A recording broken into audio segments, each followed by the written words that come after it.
Research shows students tend to be pretty poor note takers. So, what can students do to improve the benefits they do get from note taking?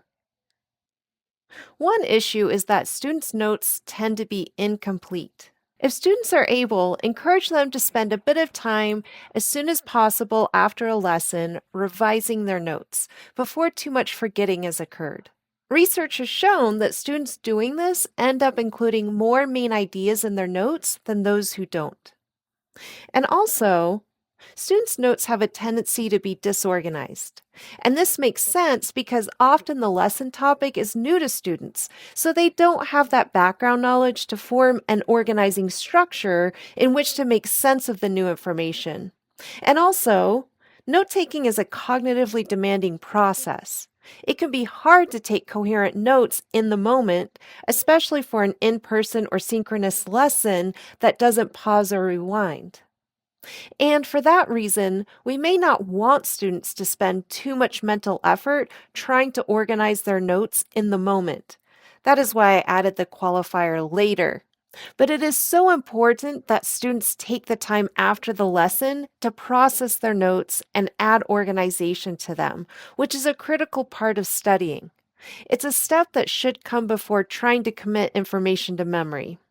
Notes are often taken in linear form, which can obscure associations and relationships among the lesson ideas.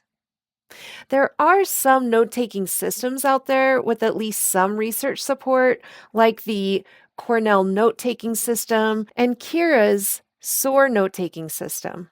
These are great tools to help students organize the main ideas of a lesson in their notes.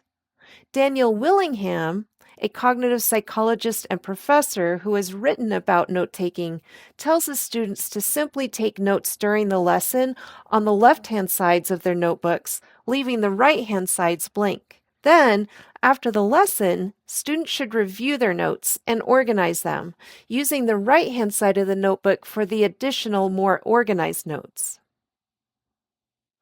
As for studying their notes, retrieval practice, or practice retrieving what has been learned from memory without looking it up, is a much more effective technique than is rereading. Encourage students to organize their notes into flashcards so they can test their memory, or encourage students to test each other. One student asks questions from the notes, and the other tries to answer without looking at the notes. Also, encourage students to space out their studying of their notes. They will get a much larger benefit by spreading their studying across days, even without spending any more time in total doing it.